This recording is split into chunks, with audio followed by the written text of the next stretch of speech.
Kita sebagai seorang muslim diawali dengan melaksanakan ibadah sholat subuh berjamaah yang mudah-mudahan ini menjadi ibadah terbaik yang diterima oleh Allah Subhanahu wa taala di pagi kita ini. Amin ya Allah. Dan kita sangat berharap dengan penuh mudah-mudahan Allah cucurkan rahmatnya, Allah tanamkan dalam hati kita sakinah, Allah Subhanahu wa taala berkenankan untuk datangkan dan naungkan para malaikat pada majelis kita ini yang di dalamnya menceritakan bagaimana keagungan Allah, mengingatkan begitu hebat dan dahsyatnya kekuasaan Allah Subhanahu wa taala, dan juga kita senantiasa berharap kepada Allah mudah-mudahan kita seluruhnya hadir di sini dan seluruh keluarga kita, sahabat kita dikumpulkan kembali oleh Allah Subhanahu wa taala di surganya, surga Firdaus. Amin ya Allah rabbal alamin. Sebelum kita masuk pada kajian inti jemaah sekalian, kita akan bacakan terlebih dahulu Asmaul Husna yang lanjutkan dengan sholawat atas Nabi. Ya Allah,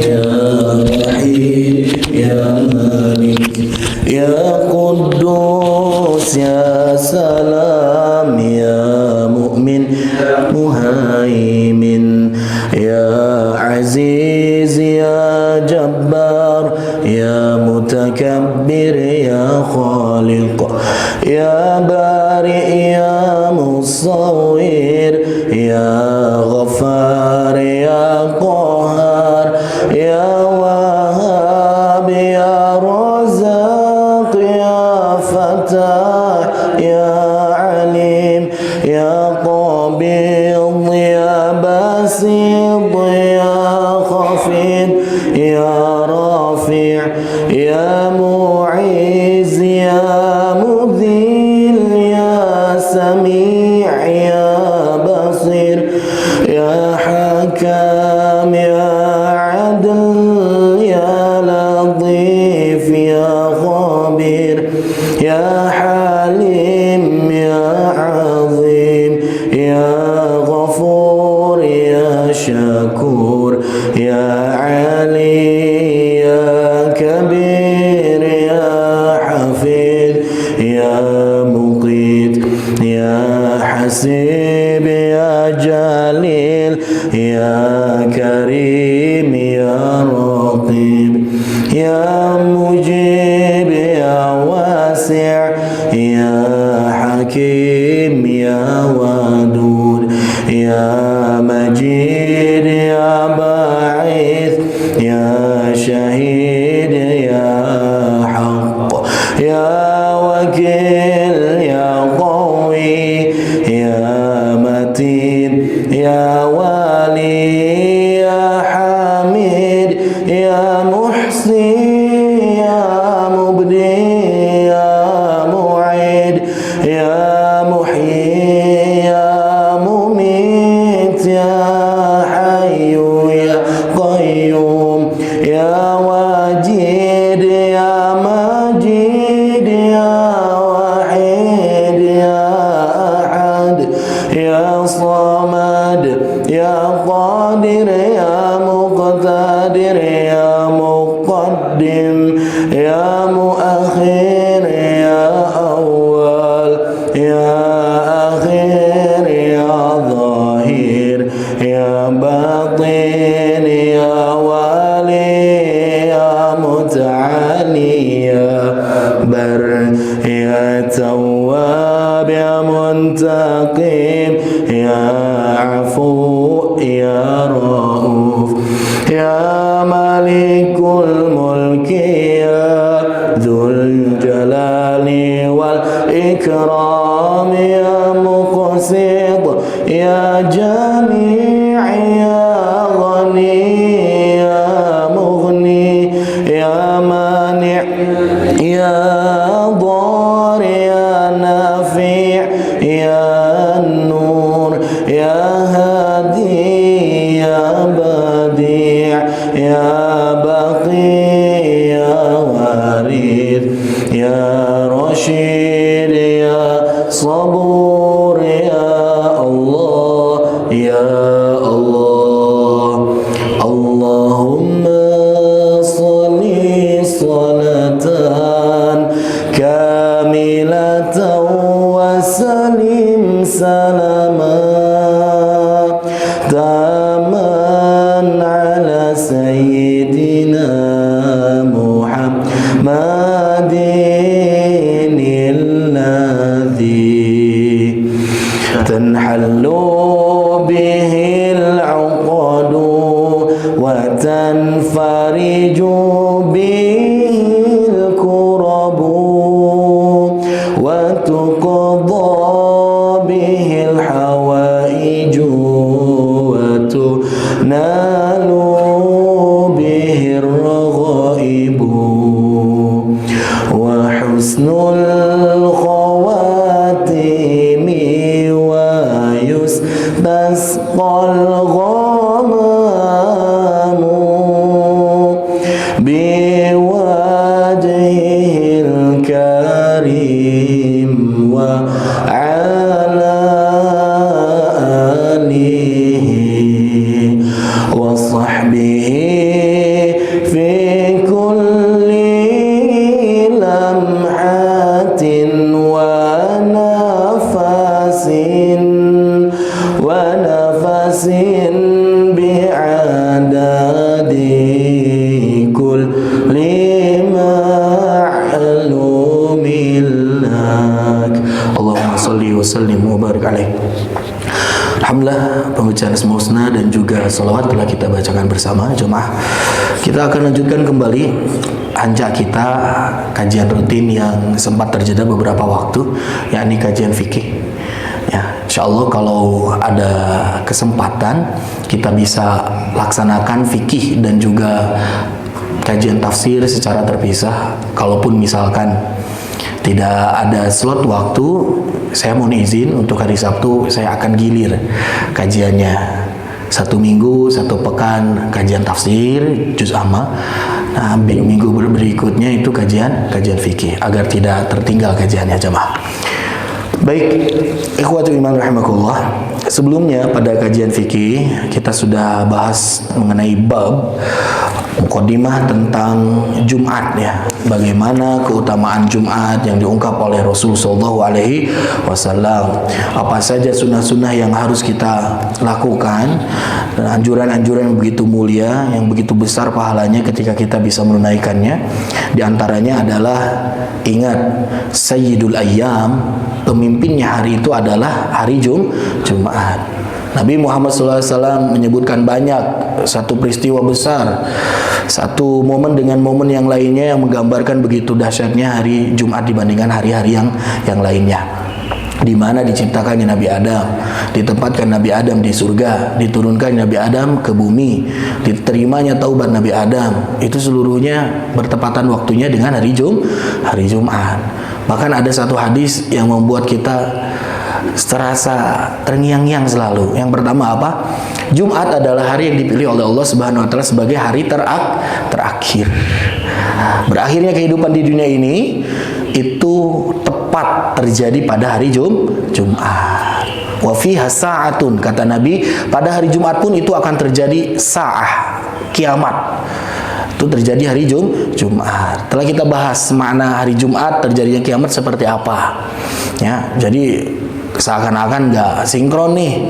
Kita sekarang Jumat, mungkin kemarin negara lain udah ada yang Jumat, sekarang udah masuk Sabtu. Atau ada negara yang mungkin masih Kamis, belum masuk Jumat. Kumaha atuh eta nyingkron keuna? Menurut Allah mah gampang. Allah yang memiliki waktu, Allah yang mengaturnya. Allah bisa menahan satu waktu terus berputar di situ tanpa henti-hentinya. Allah bisa menyeragamkan seluruh umat manusia yang ada di dunia ini mendapatkan satu waktu yang sama, dan itulah hari dimana terjadinya kiamat. Jadi tong hese-hese nyamut ke Allah mah. Hese mah bagi kita makhluk yang dhaif. Yang selanjutnya apa? Ada satu yang terngiang-ngiang juga. Hadis Nabi Muhammad SAW mengungkapkan di antara ciri seorang hamba yang mendapatkan husnul khatimah, dia pun diwafatkan di hari Jumat. Menarik jemaah sekalian ya. Jadi ciri orang yang husnul khatimah di antaranya itu adalah mereka yang diwafatkan dari Jumat. Mengapa demikian? Karena seorang muslim yang meninggal dan wafat berjumpa dengan Allah dari Jumat, dia menutup kehidupannya dengan amalan-amalan terbaik. Dia meninggal di waktu terbaik. Dia telah melaksanakan ibadah terbaik. Dia mendapatkan limpahan lipat ganda dari amal dan pahala yang dia kerjakan di hari Jumat. Maka jelas saja ketika seorang diwafatkan di Jumat, dia dalam keadaan top, di atas puncak ketakwaan dan juga limpahan pahala dari Allah Subhanahu wa taala. Tetap etama berlaku untuk orang yang soleh. Orang yang mau sholat, orang yang mau datang Jumatan, orang yang mau mengerjakan seluruh amalan-amalan kebaikan dan sunnah-sunnah yang ada hari Jumat. Wafat di situ, itu besar kemungkinan menjadi husnul khatimah. Tapi menutara sholat, maksiat, ngabangkang, durhaka, maka berat ya. Maka dari itu jamaah sekalian, memandang dan memahami sebuah hadis itu harus difahami secara utuh. Itu jamaah, dan mudah-mudahan Allah Subhanahu wa taala perkenankan kita meninggal dalam keadaan husnul khatimah. Dan mudah-mudahan barangkali di antara kita ada yang diwafatkan dari Jumat. Gitu ya jamaah sekalian. Nah, para jamaah ikhwatu iman rahimakumullah, di antara sunnah-sunnah yang lainnya, Allah pun ini mengajak kepada kita di dalam Al-Quran, apabila hendak masuk ke dalam masjid itu, hendak kita menggunakan zina. Zina dalam arti itu adalah pakaian yang penuh dengan keindahan. Mana zinatun di situ adalah perhiasan. Maka ketika masuk ke dalam masjid, melaksanakan sholat, hendaklah kita memakai pakaian terbaik. Nabi Muhammad SAW digambarkan oleh para sahabat, Nabi itu tidak pernah memakai pakaian hanya satu rangkap, hanya satu helai baju yang dipakai oleh Nabi. Melainkan Nabi itu menggunakan 2 helai pakaian yang dirangkap ketika melaksanakan sholat. Misalkan baju dalamnya ipis dirangkap ke jubah yang lainnya. Dan Nabi Muhammad SAW senantiasa menutup, dalam hadisnya itu menutup bahunya itu dengan 2 kain. Itu namanya ente nganggo kaos oblong wungkul gitu, tapi digunakan pakaian terbaik untuk menutupi pakaian dalamnya yang mungkin tidak sebagus yang biasa kita gunakan juga ketika kita beraktivitas. Itu mungkin kan kita ke kantor pakai kaos oblong begitu aja, kecuali mau olahraga, beda cerita. Nah, begitulah Nabi Muhammad SAW mengagungkan pertemuannya dengan Allah, mi'rajnya dengan Allah Subhanahu wa taala di dalam salat, apalagi ketika melaksanakan salat Jumat. Kita diperintah untuk datang ke masjid dalam keadaan bersih, rapih, plus wangi jemaah. Ya. Jadi salah satu keuntungan ataupun sunnah ketika kita berwudu itu kan pilihannya ada 3 Pak.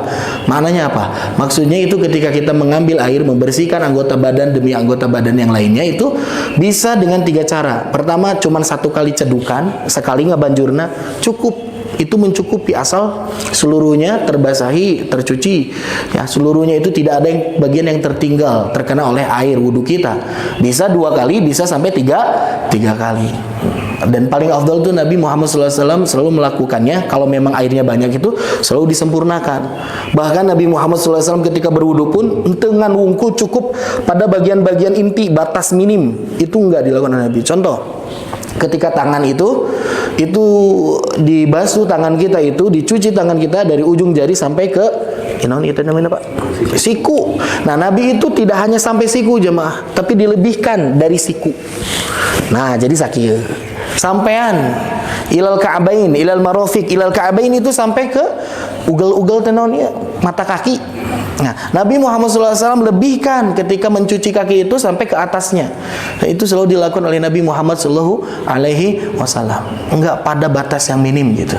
Kemudian misalkan badai sholat subuh, badai sholat malam, lamun ngan ukur diwasungan sakali sigana teu acan nyaman ya. Kemudian sok ngadamel pulau mah bobona gitu. Ngan sakali dibersihan teh wah kirang atunya. Nah, maka dari itu adalah salah satu sunnah, apalagi kita bisa memaksimalkan sampai dengan 3 kali basuhan. Maksud 3 kali teh kumaha jamaah sekalian? Misalkan tangan kanan dan kiri. Apakah tangan kanan heula 3 kali, nembe nu kiri 3 kali, atau nabi kanan kiri, kanan kiri, kanan kiri jadi 3 kali? Bagaimana ini? Nah, para jamaah sekalian, para ulama sebutkan bahwa Nabi Muhammad SAW itu senantiasa mengawali seluruh aktivitasnya termasuk wudu ini dengan anggota tubuh yang sebelah kanan terlebih dahulu. Nah, jadi hitungan 3 kali itu dibasuh 3 kali sempurna yang kanan dulu. Ya, jadi pertama set teh tos sakali beres. Maka yang kedua ambil lagi, yang kedua kalinya ambil lagi untuk ketiga, baru mulai yang sebelah kiri. Jadi bukan kanan kiri, kanan kiri, kanan kiri. Kita optimalkan kanan dulu selesai, baru masuk ke anggota badan sebelah kiri. Dan ini terjadi dilakukan oleh Nabi untuk melakukan segala aktivitas. Ya, pakai sendal Nabi mulai dari yang kanan dulu, baru pakai yang kiri. Pakai baju lengan kanan, lengan kiri. Celana kanan, kiri. Sampai ke nyisiran Nabi Muhammad SAW itu ke kanan, Pak. Nama tak nu ke kanan nyisiran teh nyunah gitu ya. Kumaha tuh tegaduh rambut tanya wayahan we dari kumaha tuh dioles ku minyak. Kumaha tuh saya mah alur rambutnya itu arahnya bukan ke kanan ke kiri, misalkan di ke kanan kan anggar di ke kiri deui ke kanan kiri nyata tong maksakeun. Allah Maha tahu. Jadi jamaah sekalian, itu istihbab, anjurannya itu mendahulukan yang kanan. Nah, itu dilakukan ketika kita berwudu. Jadi ke masjid itu dibasuh 3 kali sampai bersih gitunya, ditambah memakai, ya di sini sebutkan memakai wangi-wangian. Sampai Nabi Muhammad SAW menganjurkan untuk hari Jumatnya, kalau kita habis nih Pak deodoran kita habis parfum kita, nggak nemu yang dioles, nggak nemu yang disemprot, maka kata Nabi kalau nggak ada pakai percikan air. Sampai apa sunnah untuk memakai minyak wangi dari Jumat ya, ketika Jumatan komodei gitu, itu sampai seperti itu. Kalau yang nggak punya parfum, pakai minyak yang mungkin punya wangi-wangi. Kalau nggak ada ya pakai air, dipercikan saja gitu ya. Itu salah satu sunnah ketika di hari Jumat. Alhamdulillah masjid kita kalau Jumat suka keluar parfumnya ya, walaupun ayeuna mah sigana khusus kangge imam dan di dieu parfumna teh. Pami jamaah pada nganggo mangga biasa dianggo dilepet. Ini setiap hari dibuka ya. Nah, para jamaah sekalian, jadi itu diantara sunnah yang kemarin kita bahas, memakai wangi-wangian. Pakaian terbaik salah satunya adalah digunakan pakaian yang berwarna putih. Pami aya mangga dianggo. Nah, selanjutnya apa? Kemarin pun kita sudah bahas ada satu surah yang Nabi Muhammad SAW anjurkan untuk dibaca pada malam dan juga siang di hari Jumat, yaitu surah Al-Kahfi. Nabi Muhammad SAW menyebutkan kalau misalkan ada orang yang baca surah Al-Kahfi di hari Jumat, sata'alahu nuran min tahta qadamihi ila ananis sama, dia itu akan memancar Pak cahaya dari dalam dirinya. Diawali dari mana? Diawali dari letak kaki yang menempel ke bumi sampai cahaya itu terangkat menembus langit, kata Nabi. Yang suka baca Al-Kahfi dari Jumat. Selain itu, Allah Subhanahu wa taala itu akan menyempurnakan cahaya orang-orang yang solih nanti di hari akhir, di akhirat ketika dibangkitkan, mereka bercahaya, berseri-seri, bersinar begitu luar biasa. Akibat apa? Disebabkan dari bacaan surah Kahfinya ketika hidup di dunia. Entakna ya, Al-Kahfi kan aya sabaraha lembar dah. Dicicil tuh kunaon pangawitan ti maghrib malam Jumat, Kemis sonten maghrib malam Jumat, tos ngawitan maca salembar heula lanjutkan deui engke subuhna salembar deui siangnya salembar deui Nah, ada kebiasaan ketika seseorang itu mengkhususkan baca Al-Kahfinya pada saat last minute masuk waktu Jumat di masjid macana teh. Datang ke masjid jam 12 kurang seperempat, langsung buka HP, buka Quran, baca Al-Kahfi di situ. Boleh nggak? Boleh nggak, jadi masalah karena itu masuk hari Jumat. Tapi kalau mengkhususkan waktunya di situ, pas nalika pada Jumatan nembe baca Kahfi, mengganggu dia dengan suara yang keras kepada orang lain, nah ini dimakruhkan. Sebagaimana pertanyaan yang masuk kemarin, Syekh Muhammad Abduh menyebutkan ini adalah satu tindakan yang muncul akhir-akhir ini dan difatwakan oleh beliau mahdzurah. Itu adalah tindakan yang membuat orang lain itu terganggu, itu nggak bagus tuh. Kalau mau baca ya udah disirkan saja dengan suara yang pelan. Tapi kalau di rumah mangga bari gogorowokan, dimikan mangga. Karaoke gang gemik, ngaos sekali-kali dimikan. Supados karaos salahna. Ya, supados karaos nikmatna gitu, nikmat bacaana. Begitu jamaah sekalian. Jadi ada karohah itu ada satu hal yang harus kita jauhi ketika kita meninggikan suara kita baca Al-Kahfi di masjid menjelang Jumatan, gitunya. Ya, kan biasa segitu yang masuk ke dia teh maraca Quran. Ya, orang yang baru masuk mau sholat tuh merasa terganggu dengan hal itu. Hendaknya kita bijak. Selanjutnya ada mandi Jumat kemarin ya. Mandi Jumat itu ada sebagian ulama menyebutkan ini mandi yang diwajibkan. Mandi teh sebenarnya mubah, dilakukan kapanpun. Sunnah kalau mau melaksanakan ibadah, dia menjadi amal pahala karena bertemu dengan Allah dalam kondisi yang bersih. Nah, tapi ada yang menyebutkan sampai khusus untuk hari Jumatan mah, di hari Jumat itu mandinya itu menjadi mandi wajib tuh. Mandinya hukumnya wajib. Kalau misalkan dia nggak mandi itu nggak bisa datang ke masjid dulu, harus mandi dulu. Makanya menariknya apa? Ada ulama yang mensyaratkan masjid yang bisa dipakai untuk melaksanakan Jumatan itu syaratnya naon Pak? Menarik. Harus ada kamar mandi. Gitu. Biar orang kalau misalkan selesai kerja, dia melakukan aktivitas, tekudu uih heula ka bumi, tapi langsung datang ke masjid, langsung mandi dulu, masuk ke masjid udah fresh. Jumatan bisa berjalan dengan lancar. Sebagaimana Utsman bin Affan pernah mendapatkan tindakan yang mungkin tidak ramah dari sahabat-sahabat lainnya. Kunaon? Karena datang ke masjid itu terlambat untuk melaksanakan sholat Jumat. Terlambat untuk melaksanakan sholat Jumat. Padahal ini tuh sahabat gedean gitu. Sahabat favorit Nabi Muhammad SAW, terkenal dengan kesolehannya, luar biasa sedekahnya, tidak pernah tertinggal amal baiknya. Tapi dina waktu eta Jumatan kakantun, orang-orang teh langsung sini satu ke Utsman bin Affan teh ngalieu. Nah, datang nu yakin gitu. Nah, Utsman bin Affan terjadi kenapa? Karena di situ disebutkan Utsman bin Affan sudah safar. Nah, dan merasa bahwasanya ke masjid melaksanakan ibadah Jumat nih belum bebersih acuk teh gitunya, ngerasa teu afdol gitu. Hingga akhirnya pulang dulu ke rumah, bebersih, ibak, langsung berangkat ke masjid. Saking apanya? Saking pentingnya nih tentang mandi Jumat, mandi di hari Jumat. Orang-orang Arab, mereka dulu itu sulit untuk mendapatkan air. Dihemat-hemat, penting nggo wudu, ibakna tara tekuna naon. Tapi di hari Jumat, nah eta. Jadi wajibna ibak teh saminggu sakali. Ya, tapi para ulama itu lebih kuat, masyhur dan jumhur. Ini yang populer itu banyak yang menyebutkan bahwasanya ini hanya sebatas sunnah. Kalau misalkan orang teka bujeng, kita nggak keburu untuk mandi dulu, datang Jumatan, Jumatnya sah gitu. Tapi kudu wudu Pak, wudu mah kenging ditinggalkeun eta mah. Ya, ditambah ada siwak di situ. Siwak pun adalah salah satu hal yang dianjurkan. Lawan ayeuna mah siwak nyaku sikat gigi. Barijeng ayeuna mah pasta gigi pun banyak itu yang varian-varian dengan itu ya siwak ya. Nah, itu bisa. Tapi nggak tahu tuh komposisi siwaknya asli nggak tahu enggak. Duka esen unggul ya. Pami es duren esen seueur ya, bagus ya. Ini siwak nggak tahu nih apakah cuman esen doang siwaknya atau apa. Baik jamaah sekalian, itu diantara hal-hal yang penting kita untuk ingat-ingat ya. Apa selanjutnya? Ini selanjutnya ada sebuah larangan ya yang mungkin jarang terjadi di sekitar kita. Apa itu? Ketika seseorang dia masuk ke masjid ketika pelaksanaan sholat Jumat sudah terjadi, bukan sholat Jumat, ketika seorang khotib sedang berkhutbah, dia masuk.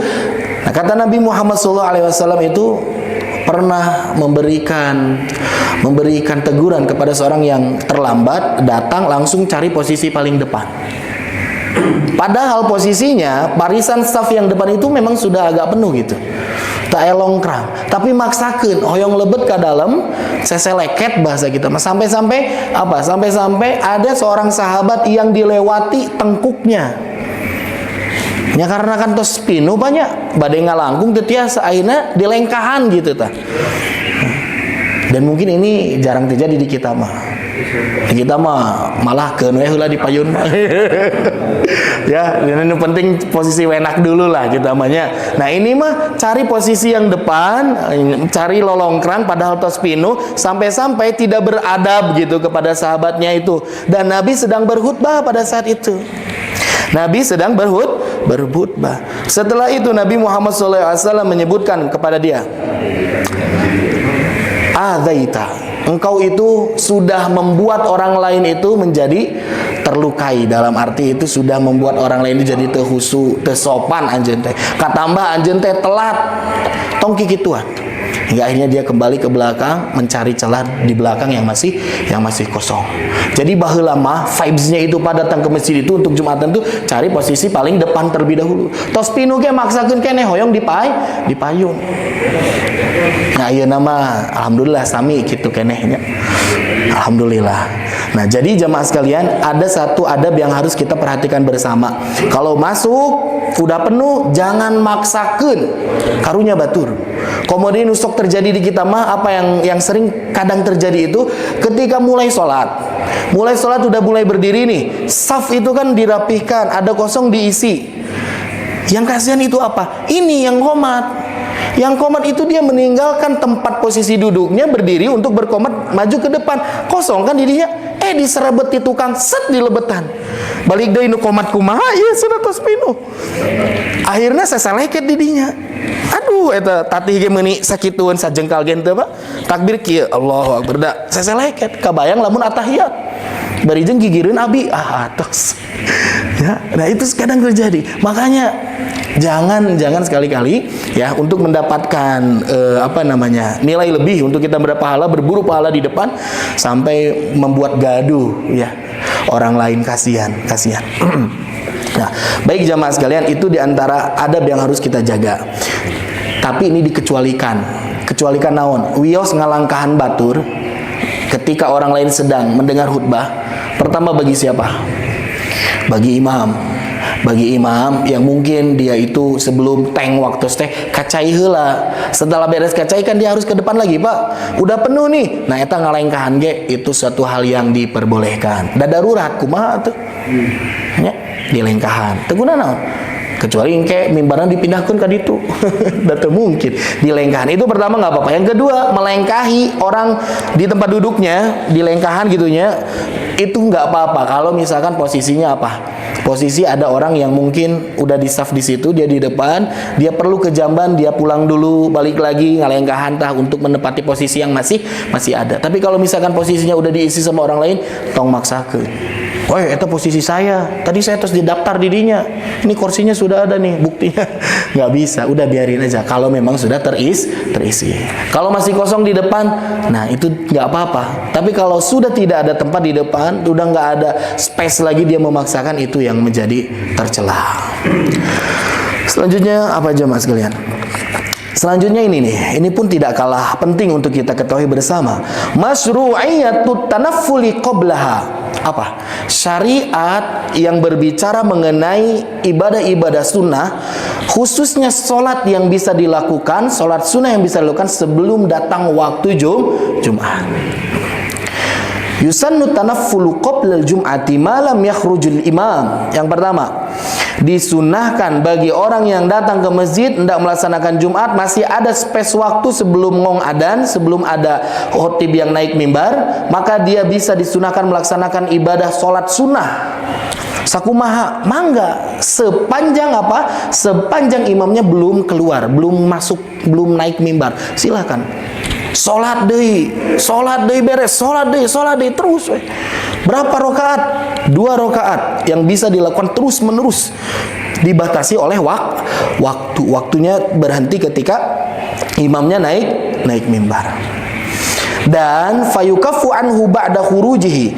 Dan kalau misalkan kita masuk ke masjid kebetulan jamaah imamnya sudah naik mimbar berkhutbah, maka dicukupkan bagi orang yang masuk tersebut tahiyatul masjidi, melaksanakan sholat tahiyat masjid. Jadi tahiyat masjid mah nalika Jumatan tong dikantunkeun.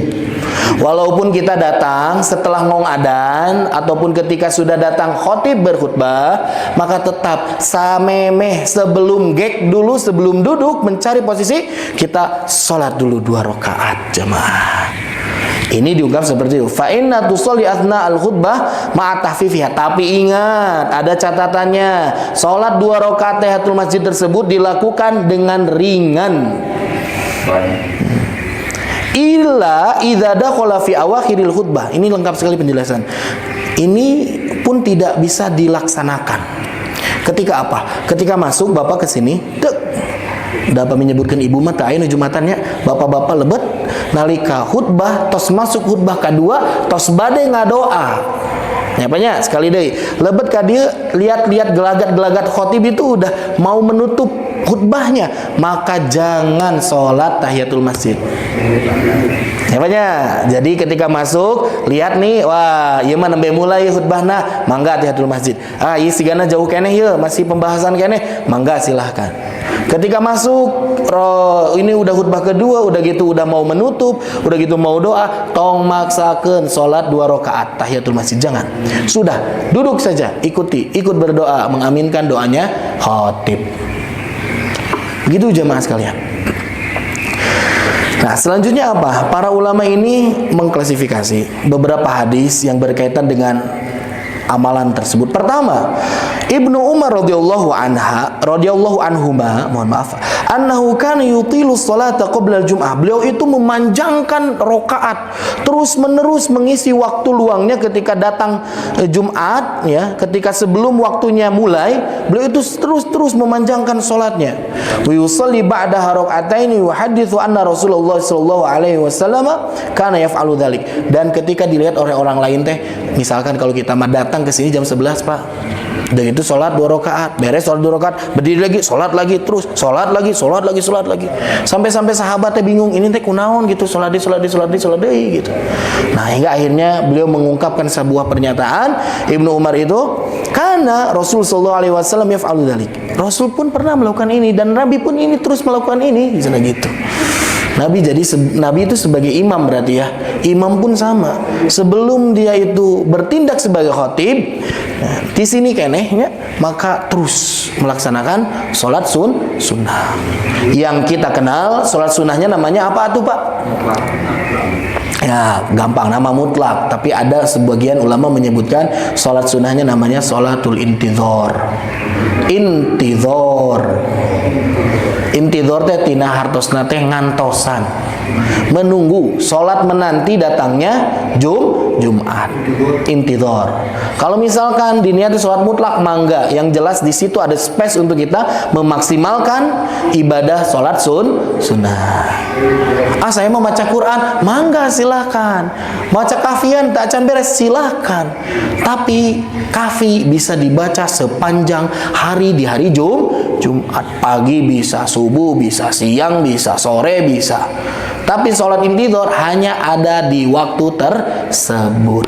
Khusus Jumat samemeh khatib naik mimbar. Jadi kumaha tuh? Pertama nalika lebet ke masjid 2 rakaat niatan tahiyatul masjid. Setelah itu beres silahkan sholat 2 rakaat terus.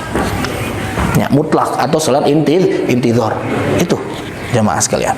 Yang kedua, wa an Abi Hurairah radhiyallahu anhu. Ini dari Abu Hurairah, mudah-mudahan Allah meridhai kepadanya, menyebutkan bahwa mani ghatasala yaumal jum'ah, tsumma atal jum'ah, fa shalla ma qaddara lahu. Nah, siapa orang yang pagi harinya sebelum dia datang ke masjid melaksanakan Jumat dia mandi, kemudian ketika datang Jumat ke masjid dia melaksanakan sholat sunnah, ma qaddara lahu. Ini disebutkan dengan ungkapan semampu dia, semaksimal dia, sebisa dia, terus menerus melaksanakan sholat sunnah. Summa ansota hatta yafrughul imamu min khutbatihi.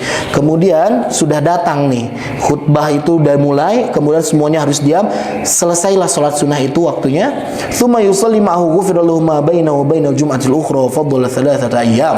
Dan ini menyebutkan bahwasanya apa? Ketika orang itu dia sudah mengawali waktunya ketika masuk masjid, sholat sunnah terus menerus, ketika khutbah itu didengarkan dengan baik, dengan khusyuk, setelah itu dia pun ikut sholat bersama imam yang 2 rakaat sholat Jumatna, maka kata Nabi Muhammad SAW, Allah akan berikan maghfirah, akan berikan ampunan untuk dirinya. Interval waktu berapa, Pak? Dari Jumat satu ke Jumat yang lainnya. Antara satu Jumat dengan Jumat yang berikutnya, Allah ampuni itu dosa-dosa dan kesalahannya. Bahkan di sini tambahkan wa faddala 3 ayyam. Tambahan deui ku Allah teh dipasihan remisi 3 hari. Bukan remisi ya, kompensasi 3 hari. Tambahkan lagi nih untuk menghapuskan dosanya 3 hari. Jadi totalnya kalau kita memaksimalkan ibadah Jumat dari Jumat itu dengan sekuat tenaga, 10 hari itu kita dapat jaminan untuk diampuni dosa-dosa dan kesalahan. Luar biasa, Pak. Ya, luar biasa sekali. Lamun ku urang diregepkeun, Pak. Syariat kita itu banyak benefit dan keuntungan yang diberikan ketika orang melaksanakannya itu ampunan, rahmat, ampunan. Ka masjid we samemeh ngalaksanakeun salat, langkah kaki pertama menghapuskan dosa. Tuh, terus aya magfirah. Ketika datang ke masjid dia berwudu, setiap air yang menetes membasahi anggota wudunya pada saat itu pula, bersamaan itu pula, kesalahan-kesalahannya akan dirontokkan oleh Allah Subhanahu wa taala. Mulutnya yang mungkin kotor dengan cacian, hinaan, ghibah, omongan yang kurang pas, bohong dan sebagainya, ketika dikumur-kumur teh Pak, dibersihan eta teh, ngahapuskeun dosa. Wajahnya, matanya dibersihkan karena dia banyak dosa. Tangannya dibersihkan, mungkin tersadar melakukan hal tindakan yang buruk. Kakinya dicuci karena kadang-kadang kaki kita mengarah pada tempat yang tidak disukai Allah. Dibersihkan kunaon kudu bersih ta urang teh. Nalika salat Allahu Akbar, ruku muruluk tah dosa-dosa yang ada di pundak kita itu, apalagi bersujud, eta teh tos sadayana terhempas seluruh kesalahan dan dosa kita. Magfirah, ampunan. Maka ini tandanya apa? Allah itu sangat sayang kepada kita agar kita itu berpulang ke surga. Sekedik-kedik ampunan, sedikit-sedikit ampunan. Salat yang kita lakukan dari satu salat ke salat yang lainnya, salat wajib, ampunan oleh Allah Subhanahu wa taala. Id ke id yang lain, saum ke saum yang lain, ya ampunan tuh, Ramadan ke Ramadan, ampunan. Ngelakukan satu kali saum sunnah, nya banyak. Saum sunnah naon kamari teh Arafah ya, udah gitu saum sunnah 10 Muharram, itu ampunan lagi. Makanya para ulama sebutkan sangat disayangkan, bukan sangat disayangkan, teuingeun kalau ada muslim yang dia itu masuk neraka. Karena seluruh aktivitas ibadahnya kepada Allah itu adalah ampunan. Lamun lebet keneh ka neraka teh teuingeun eta bahasa Sunda nama, bahasa Indonesia naon Pak? Kacida. Kebangetan pisan. Ya banyak. Ya tapi tong nganggap deui urang ahli surga urang mah euy. Antos salat di masjid salatna antos lah ieu mah. Dicap di ahli surga ieu mah. Nah eta mah malah jadi ahli surga tuh.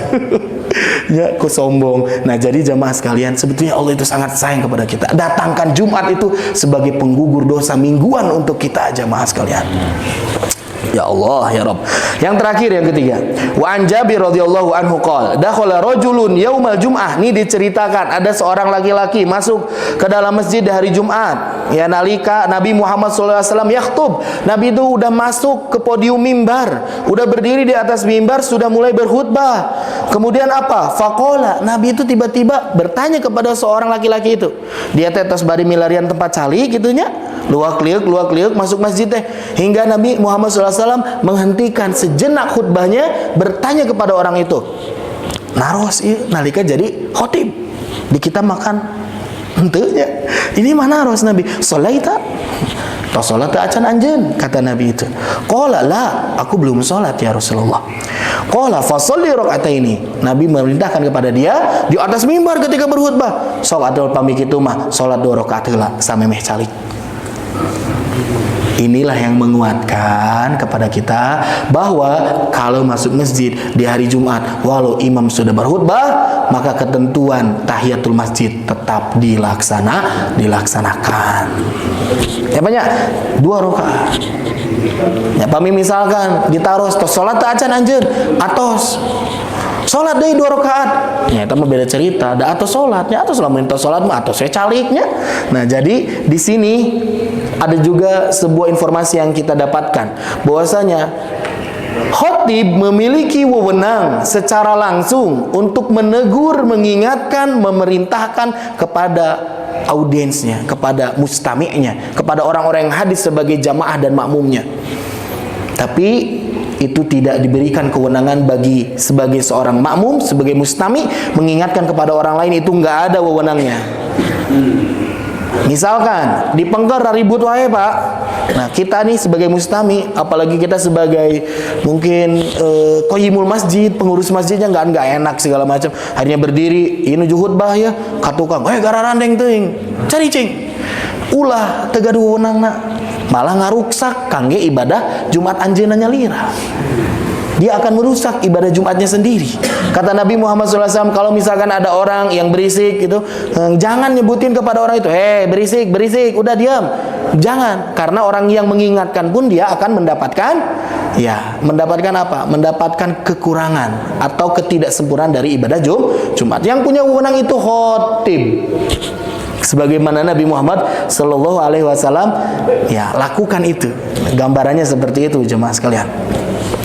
Nah, jadi idza jaa ahadukum yaumal jum'ah wal imamu yakhthub falyarka' rak'ataini wal yatajawwaz fihima. Kata Nabi Muhammad SAW dalam hadis yang lain, beliau menyebutkan, kalau ada seorang di antara kalian masuk ke dalam masjid, sudah mulai berkhutbah imamnya, maka hendaklah rakaat 2 rakaatan heula. Salat dulu 2 rakaat, wal yatajawwaz fihima, tentunya 2 rakaatnya yang ringan, ya. Tong maca Al-Baqarah, tong maca Yasin. Wios pamingan sabaraha ayat mah maksudnya tong diparatkeun. Ya. Jadi 2 rakaat. Nah, pertanyaan yang muncul, kumaha atuh kalau misalkan imamnya sudah masuk ke mimbar, udah gitu mengucapkan Assalamualaikum warahmatullahi wabarakatuh. Gek imam teh calik, khotib teh udah gitu ngong adan, kita masuk pas adan, salat 2 rakaat atau ngantosan heula? Langsung 2 rakaat walaupun berkumandang azan, atau menunggu setuju dulu, berdiri menunggu sampai azan itu selesai baru 2 rakaat. Bismillah. Apa?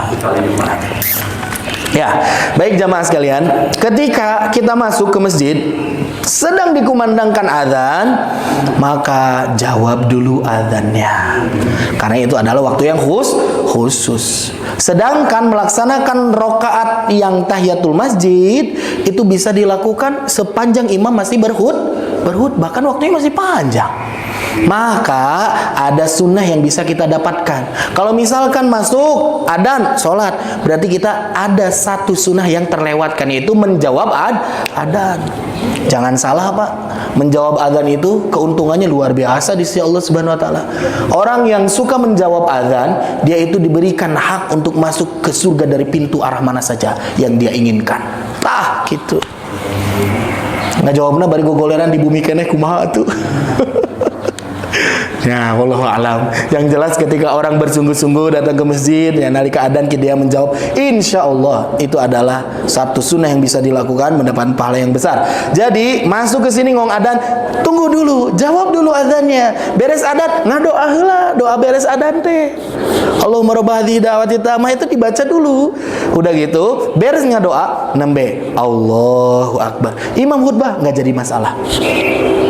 Ya, jadi itulah diantara hal kemasyru'ihan syariat yang terikat di dalam ibadah Jumat. Mudah-mudahan menjadi ilmu yang bermanfaat dan kita menjadi lebih bijaksana memandang situasi dan kondisi, dan tentunya mudah-mudahan menambah keyakinan sehingga kita ibadah teh teu ragu-ragu. Tah eta Pak, salah satu keuntungan kita tolabul ilmi.